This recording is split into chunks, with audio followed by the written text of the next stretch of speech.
take a seed, you plant it, you grow it, you dry it, you roll it, you smoke it, and it goes down smooth. Hey! Spanning the continent to bring you the truth about cannabis and marijuana law reform. I smoke pot and I like it a lot. CannabisRadio.com presents The Russ Belville Show, the voice of the marijuana nation. Hey, this is great, man. Now, here's your host, Radical Russ Belville. Good day, tokers and tokettes and non-toking lovers of liberty.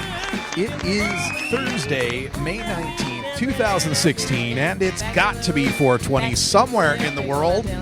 And somewhere in the world today is Washington, D.C. I'm coming to you from our nation's capital, holed up here in Hotel Lombardi on Pennsylvania Avenue, just a few blocks away from the White House. And I just got into this room an hour ago, so it's been a fast and furious setup here, but we are on the air. We are live, and so glad to be talking to each and every one of you out there in the Cannabis Radio Nation. We're so happy to have you, and make sure you tell everyone you know about CannabisRadio.com, and not just the Russ Belville Show, but all the other great shows that we've got online for you.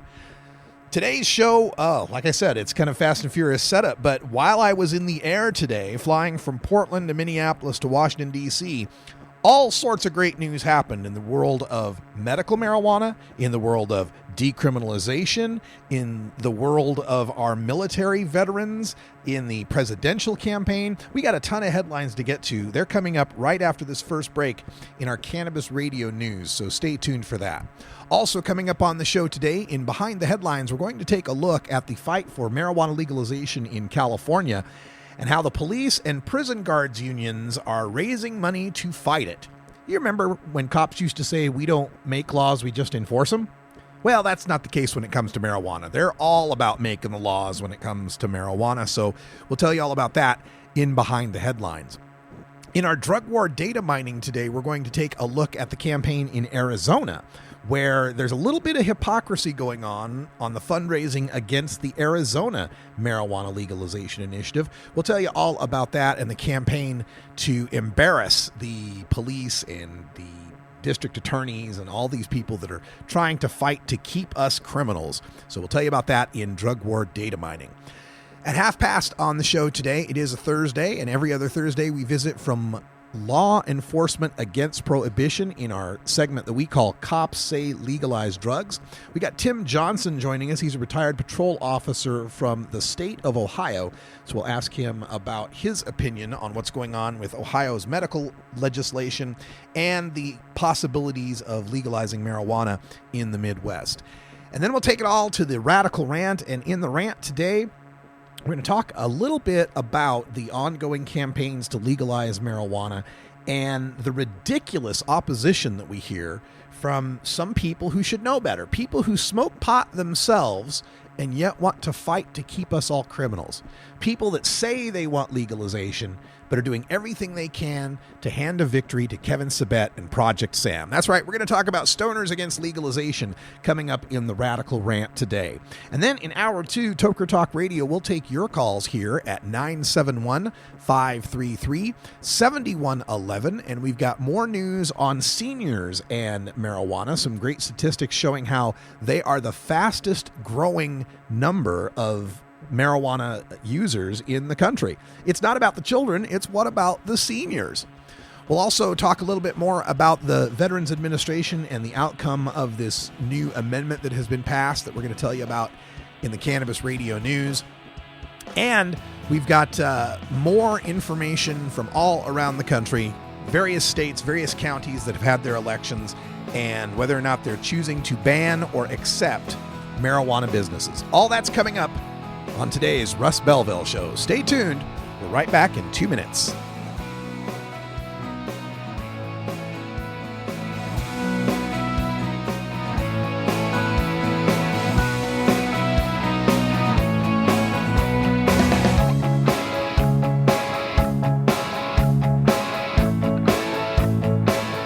This is the Russ Belville Show on CannabisRadio.com.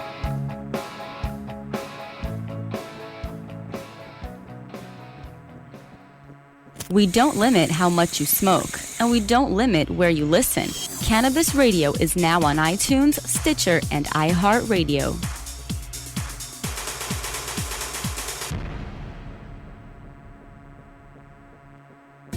Ganjapreneur.com, your guide to the cannabis business world. Ganjapreneur.com is a comprehensive resource for cannabis professionals and entrepreneurs. Download the Ganjapreneur app on your smartphone or tablet to catch up on cannabis industry news, scroll through our daily job listings, and learn about successful cannabis companies, executives, and investors. Ganjapreneur.com, helping Ganjapreneurs grow. Mentions the Stoner Jesus Show podcast on CannabisRadio.com. And don't try to debate me on something. Motherfucker, I can't do many things well, but words are my shit. The Stoner Jesus Show, live Mondays, Wednesdays, and Fridays at 8 p.m. Eastern, 5 p.m. Pacific. Or find the Stoner Jesus Show podcast on demand at CannabisRadio.com and StonerJesus.net. Peace, bitches. The Russ Belville Show, providing dictionaries to drug czars since 2009. The Russ Belville Show is proudly sponsored by the Marijuana Business Association. The MJBA, called by NBC News the Cannabis Chamber of Commerce, is the fastest growing business association in the fastest growing industry in America. I've been working with the MJBA for years, and I personally invite you to join the MJBA. MJBA also publishes the popular MJ Headline News on Facebook and the MJNewsNetwork.com and Marijuana Channel 1 on YouTube. Visit mjba.net for more details.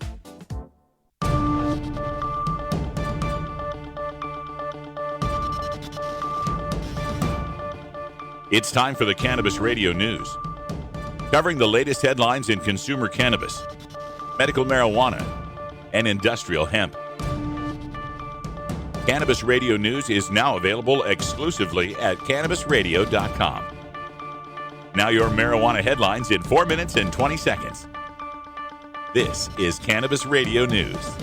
This is your Cannabis Radio News for Thursday, May 19th, 2016. Washington, D.C. The House of Representatives voted 233 to 189 today to allow Veterans Administration doctors to recommend medical marijuana for vets in the 25 legal medical marijuana states. The amendment to block federal spending to enforce a gag order on VA doctors was proposed by Oregon Congressman Earl Blumenauer and was narrowly defeated by 3 votes last year. The amendment is on the House's broader $81.6 billion bill funding military construction and veterans programs in the fiscal year starting October 1st. Baton Rouge, Louisiana. Governor John Bel Edwards has signed a bill to kickstart and expand Louisiana's medical marijuana program, which has been slow to begin because of regulatory hurdles. As he signed the new law Thursday, the Democratic governor said the program will have a dramatic effect on Louisiana's families. The bill, by Republican Senator Fred Mills, broadens the program to cover more diseases and makes regulatory changes aimed at getting marijuana in an oil form into patients' hands more quickly. Sheriffs and district attorneys opposed the bill, but lawmakers sided with parents who said their children's medical conditions could be helped with therapeutic marijuana. Edwards signed the bill as Katie Cochran looked on with her son Connor, who has a rare brain disorder that causes uncontrollable seizures. Springfield, Illinois. Governor Bruce Rauner says he may be comfortable with legislation to decriminalize possession of small amounts of marijuana in Illinois, but the Republicans stopped short of promising to sign the bill. The Illinois House gave the measure final approval Wednesday. Because it already has passed the Illinois Senate, the next step is the governor's desk. The bill includes recommendations Rauner issued when he vetoed a decriminalization measure last year. Rauner says he has to review the bill, but that if it includes what he recommended, he'll, quote, probably be comfortable with it, end quote. The governor made the comments Thursday. The bill would impose fines of up to $200 for possession of 10 grams or less of marijuana, but no jail time. It also sets a standard for what's considered too high to drive. San Jose, California. Democratic presidential candidate Bernie Sanders supports the Adult Use of Marijuana Act, California's marijuana legalization initiative likely to be on the ballot this fall, saying, quote, I do not live in California, the Vermont senator told supporters at a rally, but if I lived in California, I would vote yes to legalize marijuana, end quote. Senator Sanders is campaigning in California ahead of the June 7th primaries, continuing his insurgent campaign all the way to the Democratic convention, despite trailing Secretary Hillary Clinton in pledged delegates and superdelegates. Sanders argues that he is the better general election candidate against Donald Trump, backed by many recent polls of the hypothetical presidential matchups. Lansing, Michigan. Groups collecting signatures for statewide ballot drives could submit those only collected within a firm 180-day period under legislation passed by a divided House Wednesday and expected to land on Governor Rick Snyder's desk soon. The bill, which would take effect immediately if signed, is a response to a marijuana legalization ballot committee's plan to try to more easily qualify old signatures. The Board of State Canvassers last week deadlocked on allowing petition backers to use a digital voter registration database to rebut a presumption that signatures older than 180 days are void or stale, which has effectively served as a 180-day limit in practice for decades. It would have been an easier process than visiting local clerks across the state to get an affidavit showing that an individual voter was registered both at the time they signed the petition and during the 180-day window. Juneau, Alaska. House and Senate negotiators have advanced legislation that would give unincorporated communities the ability to hold elections to decide whether to prohibit legal Alaska marijuana businesses. Unincorporated communities outside of organized boroughs also would be able to hold elections to reverse any prohibitions they might enact under that bill that advanced Monday. The bill would impose a statewide household limit of 12 marijuana plants. Current law allows local governments to bar pot businesses through voter initiative or ordinance, but doesn't address so-called established villages. A disagreement over how to treat unincorporated areas tied up the bill, with the Senate version proposing to bar marijuana businesses in those areas unless they opted in. This has been your Cannabis Radio News for Thursday, May 19th, 2016. I'm Russ Belville. Maui Wowie, Acapulco Gold, California Kush. Our strains stretch everywhere too. This is the Cannabis Radio Network. The next generation of vaporizers has arrived. Vuber vaporizers are blazing the way with unparalleled technology for oil, concentrate, or dry flower pens. Providing unsurpassed customer service and expert craftsmanship, Vuber vaporizers use cutting-edge technology, providing a power-packed, smoother vapor with a lifetime guarantee.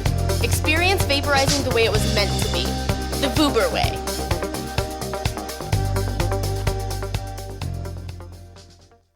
This is Cannabis Facts from Robert Platshorn's thesilvertour.org, supported by our donors and Hemp Inc., poised to lead America's hemp revolution at hempinc.com. In 1937, the second most prescribed medicine, marijuana, was banned. It wasn't about marijuana. The paper, oil, and chemical industries lobbied to end hemp farming. No longer labor-intensive, an acre of hemp produced more quality paper than 4 acres of trees. Plastics and fibers could be produced from a plant. Hemp can even produce 10 times the energy of today's ethanol. As marijuana prohibition ends, many states now allow farmers to again grow hemp. This was Cannabis Facts from thesilvertour.org, an educational nonprofit supported by our donors and Hemp Inc., a public company poised to process America's hemp crop at hempinc.com. You can find Radical Russ online everywhere. Gmail, Facebook, Twitter, Instagram, Pinterest, YouTube, SoundCloud, Snapchat, LinkedIn, and Boise State University's 2400 baud modem bulletin board system from 1985. Hey everybody, it's Radical Russ here from 420 Radio, inviting you to be like me and get your ink done at Lucky Horseshoe Tattoo, Fort Worth's most female-friendly, clean, sterile, awesome tattoo shop. Thomas and his crew are true artists who can design you a custom piece or use a design you bring in. Lucky Horseshoe Tattoo also offers all styles of tattooing as well as piercings and all-around fun. In the DFW area, stop by Lucky Horseshoe Tattoo and tell them Radical Russ sent you. Trust me, it'll feel awesome. The world of cannabis is evolving at a frenetic pace. The Russ Belville Show gets behind the headlines to take a deeper look at breaking news in our Cannabis Focus. Today in the Cannabis Focus, we take a look at the state of California, where, of course, the Adult Use of Marijuana Act is gearing up to make the ballot and legalize marijuana in the Golden State. There's a great piece up on The Intercept by Lee Fang. Yesterday it was posted called Police and Prison Guard Groups Fight Marijuana Legalization in California. And the gist of this is that the prison guards and the cops are being led by a lobbyist named John Lovell. And he's been lobbying for them for years. He's created what's called the Coalition for Responsible Drug Policies. And they've raised $60,000 during the first 3 months of the year. And this $60,000 is coming from the California Police Chiefs Association, the Riverside Sheriff's Association, the Los Angeles Police Protective League's Issues PAC, and the California Correctional Supervisors Organization. Also, they've gotten some money from Sam Action. And this is a new one here. Sam Action is Project Sam's political action committee. They've got a PAC now. They're actually getting enough money that they can start throwing money against legalization. And this just goes to show you what this is really all about. And it's about the bottom line for law enforcement agencies. The cops get federal grants from the Justice Department to help focus on drug enforcement. These are called BYRN grants, BYRNE. You can look it up on the net. Justice Assistance Grants, JAG grants, they call them. And they get these specifically to fight drug enforcement. And when it comes to drug enforcement, there's specific funding for focusing on marijuana. So right there, if your state legalizes marijuana, if you're the Riverside Sheriff's Department or you're the California Police Chiefs, you recognize that that grant money is gone. At least the marijuana grant money is gone. Once your state legalizes marijuana, there's not a whole lot of call for raids and busting people. And that's what these cops and prison guards are all upset about. They know that we marijuana consumers are the grist of the drug war mill. Without marijuana consumers, there's not enough druggies to make this worth their while. Part of the problem is people that enjoy other drugs, cocaine, meth, heroin, have a tendency to sometimes die, and they also have a tendency to want to kick those drugs. But marijuana is a substance that a person can use their entire life. It can become a part of their lifestyle. And that's why, combined with the fact that marijuana smells so much and that it is so easily detectable on drug tests, that is why marijuana has been the foundation of the drug war. We already know that over half of all arrests in the drug war are for marijuana. And of those drug war arrests for marijuana, 7 out of 8 of them are for mere possession.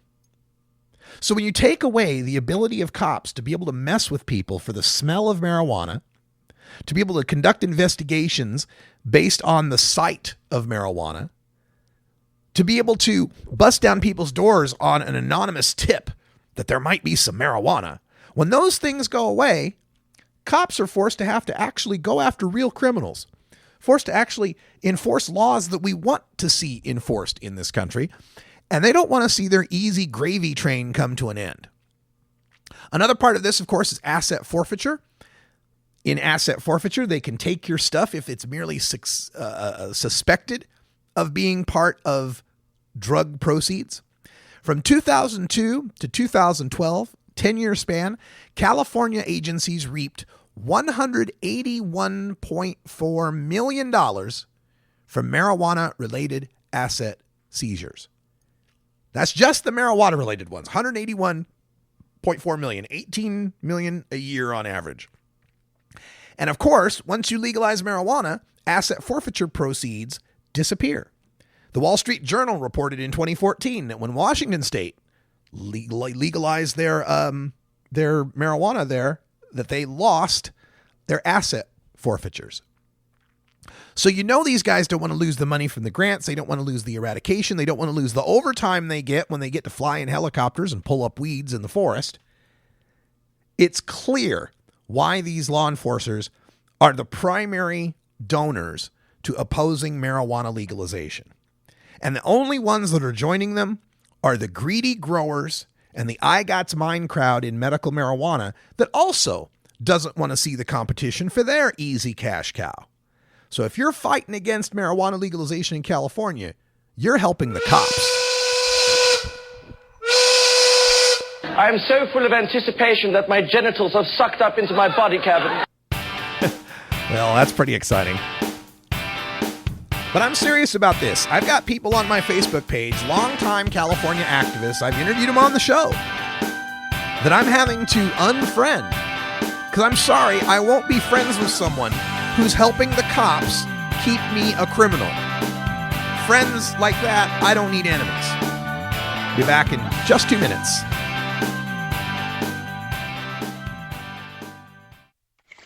How high do you like your profit margin? CannabisRadio.com. Dr. Dabber, hurry! Its temperature is shooting past 1,000 degrees Fahrenheit. It's burning up. I'm afraid for this little guy, it's just too late. What caused the problem? Only Dr. Dabber can maintain the perfect temperature for a smooth-tasting, slower burn. This standard vaporizer lost all of its health benefits, sending it up in smoke. So you're telling me that most vapor pens burn so hot they produce smoke, not vapor? Correct. Keep away from those standard vaporizer pens and turn to Dr. Dabber. Doctor's orders. Less heat, more flavor. Previously on the Stoner Jesus Show. We do have John McAfee. He's running for the Libertarian Party nomination for president. What makes someone like you want to take the reins of this? We're so far behind, it's frightening. And in a cyber war, we can't hack into the Chinese. Back in 1979, they started building cyber defense systems. We didn't even think about it until 20 years ago. I see no candidates and certainly no one within government capable of dealing with this issue. The Stoner Jesus Show, live Mondays, Wednesdays, and Fridays at 8 p.m. Eastern, 5 p.m. Pacific. Or find the Stoner Jesus Show podcast on demand at CannabisRadio.com and StonerJesus.net. Peace, bitches. The Russ Belville Show is blogging and podcasting daily at RadicalRuss.com.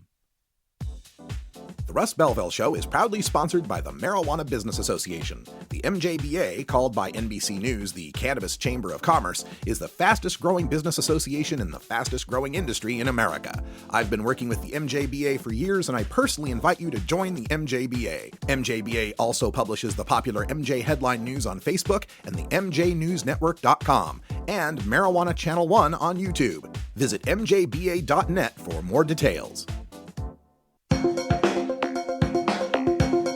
Promoting the end of adult cannabis prohibition is easy because we have facts, science, reason, compassion, evidence, truth, and logic on our side. It's even easier when researchers catalog it all for us. Learn how to gather the facts on marijuana use, arrests, seizures, rehabs, drug tests, and more on this edition of Drug War Data Mining. Today in the Data Mines, I have to once again say, I told you so. For the longest time, as we've been gearing up to legalize marijuana from, let's say, 2010 with Prop 19, throughout all of these discussions, one of the fears we get back from the opponents is WOTC. What about the children? Oh my God, we can't be legalizing marijuana because then there'll be more access for children. Children will think marijuana is okay. What the hell will we do? Well, it turns out that the kids already have the access they've got. For the past 40 years, the Monitoring the Future survey has asked 12th graders whether it was easy or fairly easy to get a hold of marijuana, and that number has never been below 80%. For 40 years, at least 4 out of 5 high school seniors have said, oh yeah, I could get some weed if I wanted to, no problem.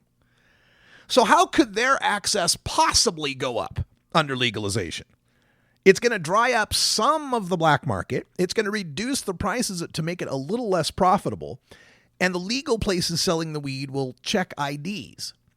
So there can't possibly be more access for teenagers than the 80 to 90% that they've had over the past 40 years.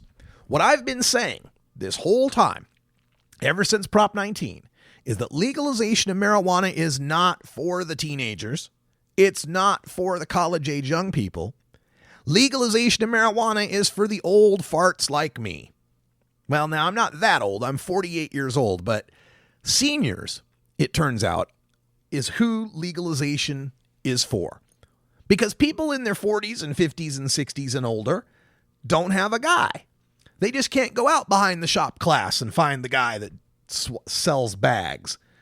They need legal access, and they're not about to go find a guy because they don't want to risk their homes and their jobs and their security. But now that marijuana legalization has taken root in 4 states and soon to be in 6 more, we find seniors are the fastest growing demographic of pot users. This is in CBS Evening News, folks. CBS Evening News today, this morning, says the 55 and older crowd is now the fastest growing demographic of pot users in the country. Between 2013 and 2014, the number increased from 2.8 million to 4.3 million. We have increased and added 1.5 million senior tokers in just 1 year. They talked to an 80-year-old woman who says she uses it to help mobility, and other seniors who point out that they use so many prescription pills that being able to use marijuana is getting them off of those prescription pills. The stats here are pretty telling. Seniors are only 14% of the nation's population, but they use more than 30% of all prescription drugs. Marijuana use is up 53% with the 55 and older crowd. And it's kind of ironic because when you look at the demographics and the polls for marijuana legalization, you find seniors are the least likely to be supporting marijuana legalization. And they are the ones that can benefit the most from it. There are so many seniors that I've had the chance to talk to, people that had experience with marijuana back in the day, maybe in the 60s at the Summer of Love or the 70s in college or wherever it might have been. And so many of them are coming back to marijuana. They're coming back to the cannabis culture. And the legality of cannabis is making that possible for them. Legalizing marijuana for these people, and especially, you think the senior use is up now. Consider what it's going to be in a year after we've had a chance for this Blumenauer Amendment to take effect, where our Vietnam veterans could finally get their VA doctors to recommend medical cannabis for their post-traumatic stress, for their traumatic brain injury, for their chronic pain, for whatever it is they might be suffering from. The idea that marijuana is some sort of drug of the youth over the next 10 to 20 years is going to begin to fade. I predict that marijuana is going to become somewhat passé for young people.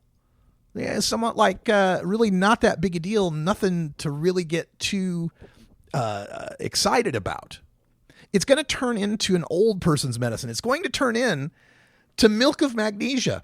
You remember Phillips milk of magnesia, right? Or Ensure, or any of these products that are generally aimed at people 55 and older. That's the kind of cachet it's going to have with young people. It's going to be as popular to them as wanting to drink an Ensure or drink Phillips milk of magnesia or anything else that might be considered for, quote, old people, end quote. This is a wonderful development, and the idea that we're getting more medical marijuana, more marijuana generally to seniors, is nothing but a good thing. And the more this becomes reality, the more outlets like CBS News keep showing the face of the cannabis consumer as an older person, as grandma or grandpa, the less people in these more conservative states are going to be able to oppose it.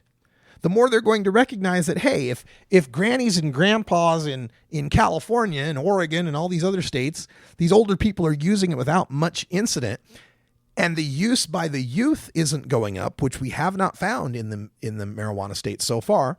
In the legal marijuana states, youth use has remained steady. It's the older folks' use that's going up, just as I predicted. Marijuana legalization is for the seniors. It's for the adults. What about the children? I'll tell you what about the children. Legalize marijuana and make it boring to them. Make it dull. Make it everyday. Make it commonplace. Take away the forbidden fruit aspect of it. We're seeing that happen already in the West, and it's going to happen all around the United States. We're just going to keep on going until it's legal in all 50. All right, we got to take a break, and when we come back, cops say legalize drugs. We've got a great guest joining us. Stick around.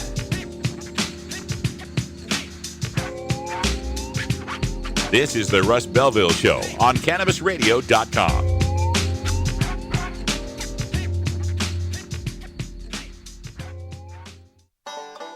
Seed to sale, clicks to conversions, and more. You're listening to the Cannabis Radio Network.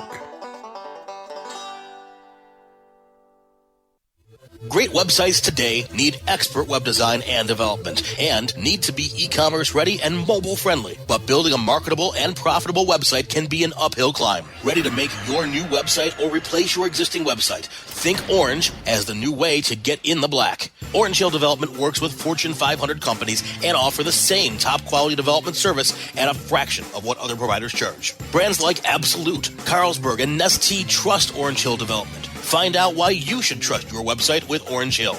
Contact Orange Hill for a consultation today at orangehilldevelopment.com. NORMAL stands for Responsible Adult Cannabis Use. If cannabis use is causing problems in your life, consider taking a break or seeking medical assistance. Consider ceasing cannabis use if you have a family history of mental illness. Don't drive or operate heavy machinery while impaired by cannabis use. Cannabis use is not without risks, even though the risks may be far less than those posed by legal drugs. You're not high. You're listening to the Russ Belville Show on CannabisRadio.com. And if standing for the Constitution make you a wacko bird, then I am a very, very proud wacko bird. Okay. Maybe you're high, too. Are you playing an acoustic guitar but want to be louder without an amp? Try a resonator guitar. The fingerboard extension has National Resophonic and other resonators, square necks and round necks. Stop by the Fingerboard Extension downtown Corvallis at 120 Northwest 2nd Street today, or check out its inventory on the web at fingerboardextension.com. Go wild hog in the woods.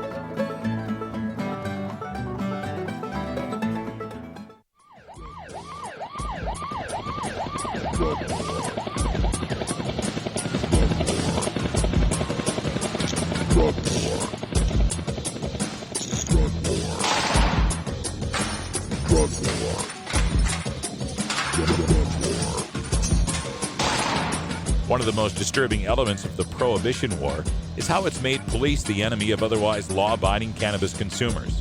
Fortunately, one group of police officers knows the futility of prohibition and reaches out to educate the community and current law enforcement. Today, the Russ Belville Show visits with another speaker from Law Enforcement Against Prohibition with one clear message. Cops say legalize drugs. All right, welcome back. Today in our Cops Say Legalize Drugs segment, we're going to be visiting with Tim Johnson. He's a retired police officer in Ohio, and let's see if we got Tim on the line. Tim, can you hear me okay? Hello, Tim? Hello, Tim. Tim, do we have you? Yeah, I'm here, Russ. You there? Yes, I'm here. Sorry about that connection there. It was a little shaky at first, but glad to have you here. And I understand that you're a new speaker with Law Enforcement Against Prohibition. Yes, I am, and very excited to get things going. So tell me about your experience as a patrol officer in Ohio and why that led you to want to join LEAP. Well, Russ, I started out of the military, completed my criminal justice degree in law enforcement, worked in the private sector for a while, and then I got into the department there in the central Ohio area. Led me into working for 20 years with two different departments. Upon what I've seen on the streets, the activities, the training that we went through, people's lives being destroyed and ruined over simple things, just as simple as cannabis. The problems that we had in our judicial system and so forth, I followed LEAP, led me to follow LEAP for a long time until I was out of I had retired from the career field. Then I was able to speak out, actually use my First Amendment right then. And seeing what LEAP has done and what they were looking to do and still do to this day led me into wanting to be a part of their team. So as a patrol officer, then you would have the opportunity to meet people in traffic situations. How much does marijuana play into the traffic stop, and how much is it used by cops to try to go after other possible crimes? I'm going to be perfectly honest with you, and I don't mean to sound sarcastic, but it's a number one tool for law enforcement in their training to address traffic accidents, to hopefully get that little smell or to see some little paraphernalia in the vehicle that would lead to an interview or an interrogation of an individual, possibly an arrest, which ultimately could lead into a search warrant to a residency or to another facility. It's just the way we were trained. It's what we did. We're actually very successful at it. As I said, unfortunately for the people that we dealt with on the streets and so forth, sometimes when it didn't work out for them, I've seen a lot of lives and a lot of families get ruined over it. Do you think then that that part of the reason police are kind of resisting the legalization of marijuana isn't so much that they're afraid of marijuana, it's that it takes a tool out of their toolkit? It definitely takes a tool out of the toolkit. It's also an administrative push. As we know, what they call quotas, they found those to be illegal, so to say. So they since named them standard performance guidelines to see how the officer does and if they're actually out there working during the month or during that training period is what I found to be. Being a field training officer myself for 15 years and having to put new guys through this type of training.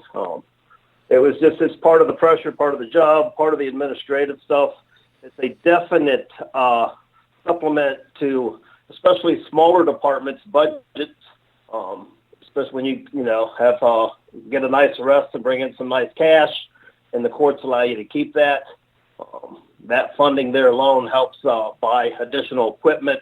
It also helps with uniforms and training of officers. So it's a definite motivator. How much does corruption factor into this, where, maybe they don't even actually smell any weed, but they say they do, or they get a dog to alert when it's not really alerting? I'm not going to go as far to say it's corruption, but I'm going to say as far as let's address the ethics issue on that. Having worked with K-9 units, both in the military and out into the street in law enforcement, it's a definite. It's kind of a given. It's almost like going out and saying, we're doing traffic enforcement for operating a vehicle under the influence of alcohol. So it's very easy to assumptively say that someone went left of center, someone didn't make a full stop at the stop sign, so you're going to make an arrest. You're going to ask them to get out and participate in the field sobriety test and so forth. That same mentality and that same training bleeds over into when you're out doing a traffic enforcement for drug awareness or drug stops to see what you can find at that time. It's simple to say that I smell cannabis. Do you have any in that car? And from there, the conversation's on. Law enforcement are trained very well as to, I guess, as a defense attorney would be, or even a prosecutor would be, to lead a witness or lead a suspect into saying something that they probably shouldn't say. Always best advice to keep your mouth shut and invoke that right to remain silent in those kind of situations, I imagine. We're speaking with Tim Johnson. He's a retired patrol officer in the state of Ohio and a speaker with Law Enforcement Against Prohibition. You can find their website at leap.cc, leap.cc. And with respect to that, what we're just talking about on the traffic stops, is there a point at which the police focusing on marijuana is actually detrimental, that it's actually taking away from focusing on other crimes? Oh, most definitely. The overall function of law enforcement focusing on the drug war as an overall aspect takes away law enforcement from the areas of schools that need protection and need safety. It takes them away from the neighborhoods. Takes them away from the businesses and so forth to go out on the traffic, the high traffic areas, and patrol them. Traffic stops are rather easy. I'm not going to make light of them. They're very dangerous for law enforcement. We know that's the number one reason for the loss of lives in law enforcement.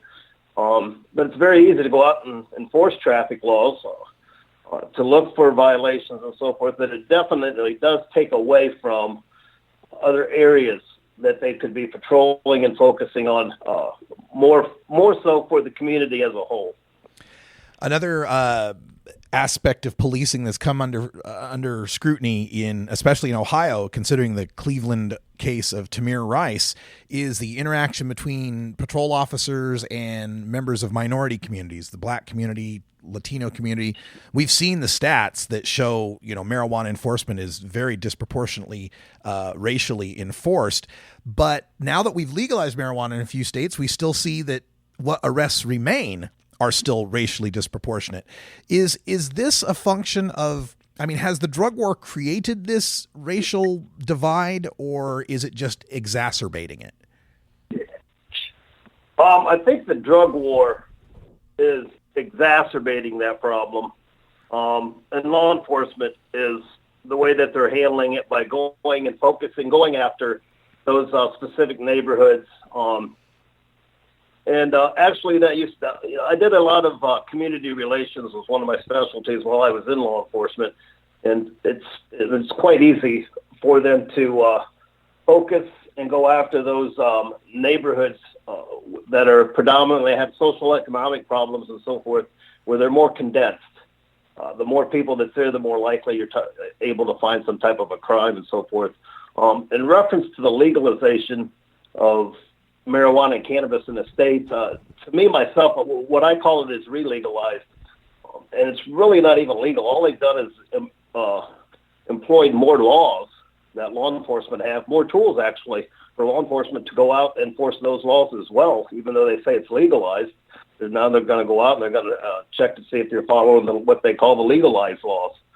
So it's a definite tool to help law enforcement either way you look at it.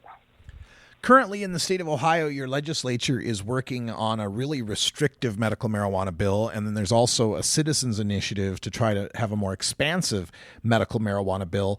Are law enforcement there opposing that as well, the medical aspect? Well, you got me right on the nose there. I've been working since last September with the legislators down at our state house, senators and representatives alike. I put a lot of time into it. I personally have a Facebook page called Ohio Cannabis Safety First, where we address a lot of the issues on there. And coming in the 1st of June, Cannabis Safety First, I'll be launching a website page addressing a lot of that stuff. But as I said, we've been working with the legislature, the body there at the State House. And yes, the law enforcement people that have came and talked and opposing the re-legalization of some medicinal cannabis in the state of Ohio, when you get them alone and talk to them outside of the public eye, they're more open to it. But as one of the chief deputies, Tuesday of this week, I testified in front of the Senate committee. Myself and a chief deputy from one of our counties here came and testified, and he kind of hit it on the point.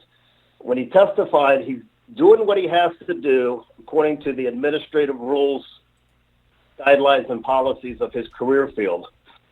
But after I talked with him out in the hall, it was a whole different viewpoint of how he looked at it and how law enforcement in general realized that cannabis isn't really the problem on the streets. There's a lot more, the opiate problem, the meth problem, and so forth. But it's just that marijuana is an easy tool, or I guess an easy violation to go after because it's so evident. It's just out there. It's everywhere. It's on the street corners. It's in our schools, in our businesses, our workplaces. It's just out there everywhere. So it makes it easy for law enforcement, but to use that and go after it. But yeah, there is a bill here.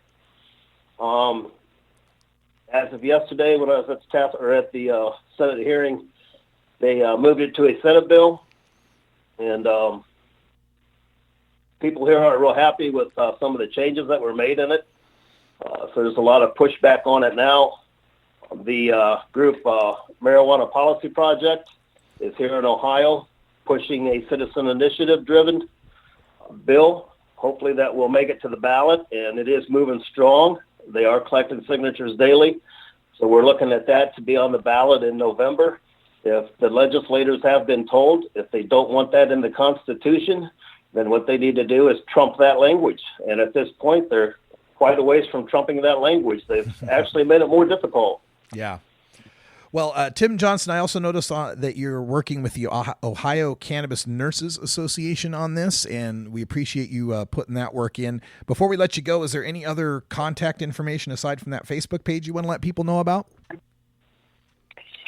Well, at this time, you can go to our Ohio Cannabis Safety First page on in Facebook. And as I said, in June, we'll be launching a national company, Cannabis Safety First,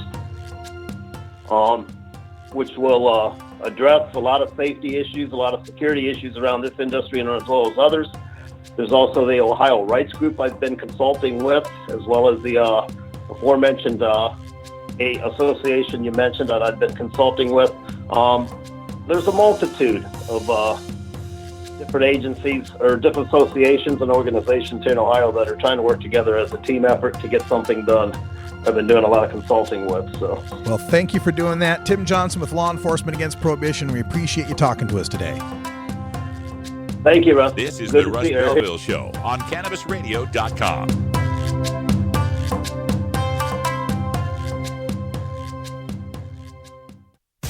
Every strain, every sale, every medical study.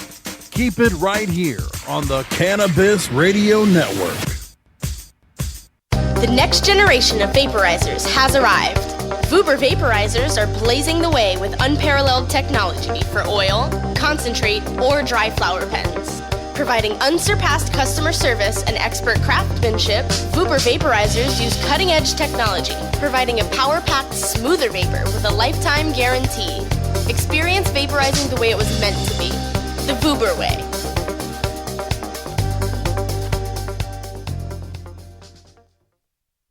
Cannabis Confidential with Dr. Dina.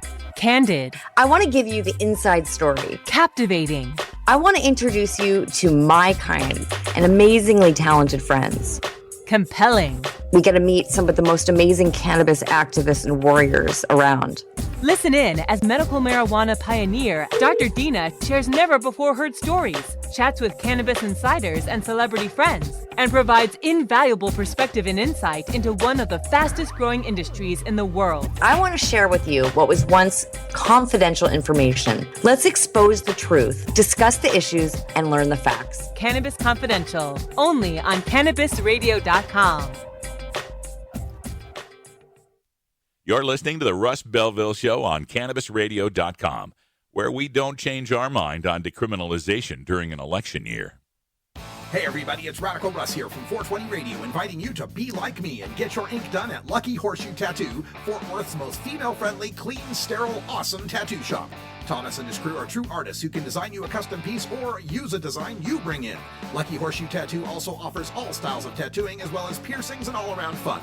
In the DFW area, stop by Lucky Horseshoe Tattoo and tell them Radical Russ sent you. Trust me, it'll feel awesome.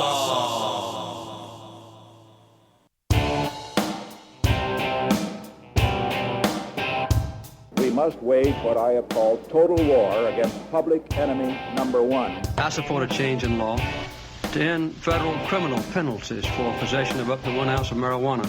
That marijuana, pot, grass, whatever you want to call it, is probably the most dangerous drug. Some think there won't be room for them in jail. We'll make room. I experimented with marijuana a time or two, and I didn't like it and didn't inhale. And one major responsibility is to encourage people to use less drugs.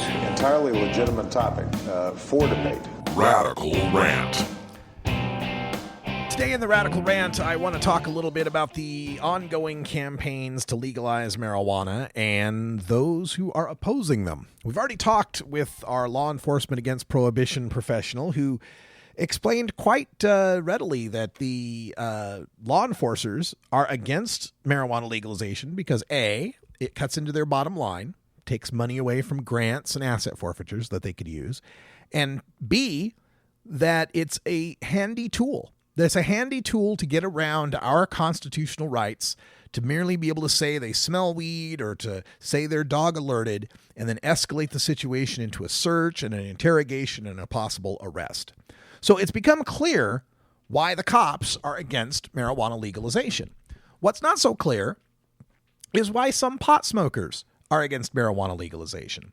I look particularly at the state of California, where my Facebook feed gets clogged up from time to time with long-time medical cannabis activists who've, gone through court cases and major travails, who are in opposition to the Adult Use of Marijuana Act. And this tends to come down to three basic problems they've got with it. Number one, they say it's too long. I don't know why that's a problem in a law, but apparently there's a limit as to how many pages long it should be. And if it's too many pages long, it's a bad law. Really? No, I'm not kidding. That's what some of these people are telling me. Oh, I waded through those 62 pages. Oh my God, it was so long. Those 62 pages of laws. Oh, those 62. Why does the number of pages or how long a law is have anything to do with how good or bad that law might be? All these people that are complaining about it, a lot of them, I should say, can't say all of them, but a lot of them are people that are incredibly fond of Prop 215. They think Prop 215 is the bee's knees. It's the number one thing that was ever passed by any group or government ever. Prop 215 is a miracle. It's a beautiful thing. And there's no doubt about it. It was the first medical marijuana law, and it's very open-ended as far as those go. But if a long law is bad, then is a short law good? Because Prop 215 in California is 11 lines long. It's one of the shortest initiatives I've ever seen.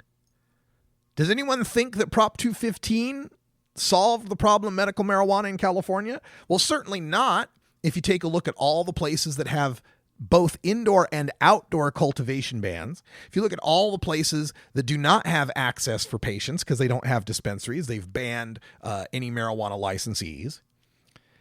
It would seem to me that those 11 lines didn't really flesh things out very well to explain how medical marijuana should run in the state of California.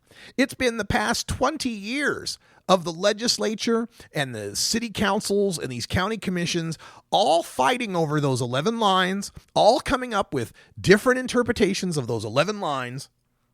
So don't tell me that 62 pages of Adult Use of Marijuana Act is no good. It seems to me that someone took the care of writing up those 62 pages to try to address all of the questions, all of the gray areas that might be created by legalization, unlike Prop 215, which is one big gray area. The whole damn law is a gray area.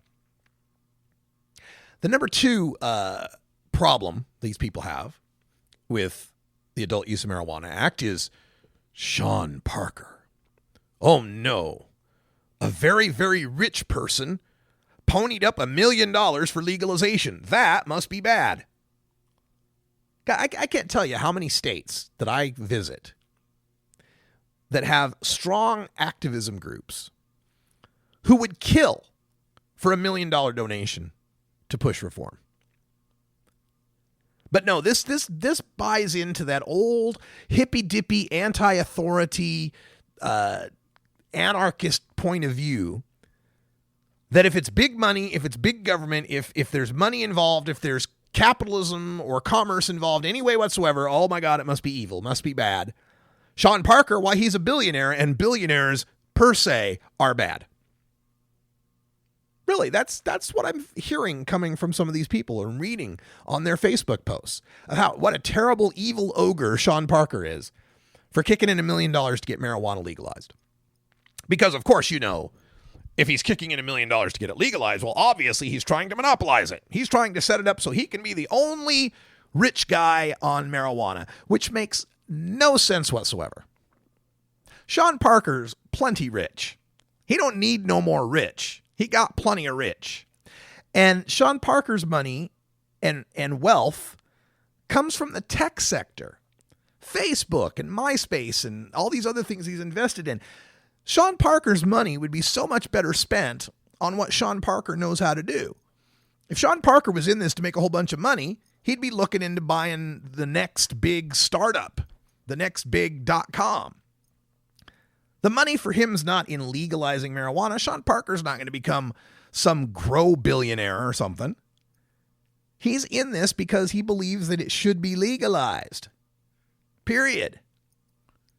So for people to cast aspersions at this $1 million donation, like Sean Parker is some sort of evil tech genius Lex Luthor who's going to come in and dominate the marijuana industry and kick us all out, is ludicrous. And then the number 3 observation I get from these people all the time is that it's going to ruin medical marijuana. It's going to destroy medical marijuana. Medical marijuana will be destroyed by legalization. And in this scenario, they like to point up to Washington State. See what happened to Washington State? It's I-502 all over again. Except the Adult Use of Marijuana Act allows home grow, unlike I-502. And not only that, guarantees home grow rights that cannot be banned by any locality, unlike I-502, and unlike Prop 215 for that matter. And of course, I-502 set a 5 nanogram per se DUID that the Adult Use of Marijuana Act does not set. And many other ways that I could list where the Adult Use of Marijuana Act is far superior to Washington's I-502. But the wailing and gnashing of teeth you'll hear from some of these people online is, oh my God, it's going to destroy medical marijuana. It'll be terrible. It'll be terrible. We'll only be able to grow 6 plants and not 99. First of all, there's not a whole lot of people with medical marijuana recommendations that are growing 99 plants, but those who are will still be able to. These people want you to think that the Adult Use of Marijuana Act is replacing Prop 215. It's not. In fact, it indicates many times that the Compassionate Use Act is to remain as is. Now, I know we said the same thing in Oregon with our Measure 91, that it shouldn't touch the medical marijuana program, and it did. And I've even written myself that you cannot legalize marijuana without affecting medical marijuana, because medical marijuana is an exception to prosecution under prohibition. If the prohibition goes away, what are you accepting anymore? What are you giving an exception for? So yes, medical marijuana will be affected by passing the Adult Use of Marijuana Act, but guess what? It would be affected by passing any legalization. It will be affected by any legalization that passes. So are we to deny healthy people, minorities, young people, the opportunity to get out from underneath the oppressive yoke of prohibition just because it doesn't leave medical marijuana perfect?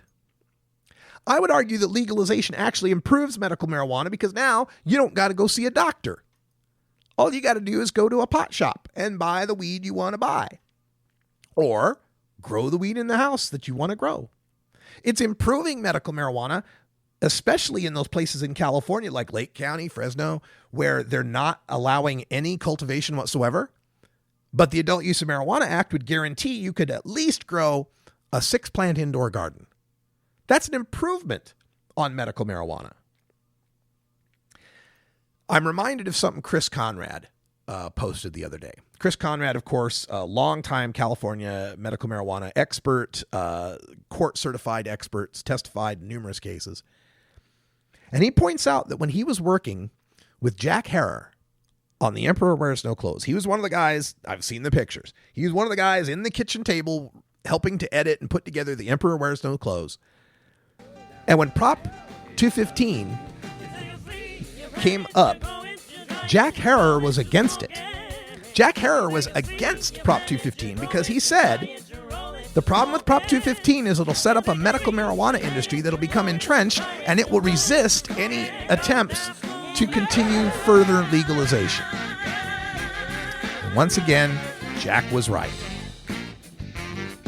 If you are opposing the Adult Use of Marijuana Act, you are on the same side as Kevin Sabet, the California Police Chiefs Association, the Riverside Sheriff's Association, the California Correctional Officers Association. You're in bed with all the cops who want to throw me in jail. And I can't abide that. That's all the time we got for Hour 1. Stay tuned. Hour 2 is next. Toker Talk Radio. Radical Russ here in Washington, D.C. Until next time, take care of each other, tokers. This is the Russ Belville Show. The Russ Belville Show is blogging and podcasting daily at radicalruss.com.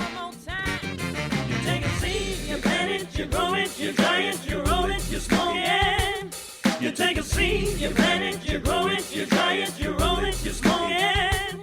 You take a seed, you plant it,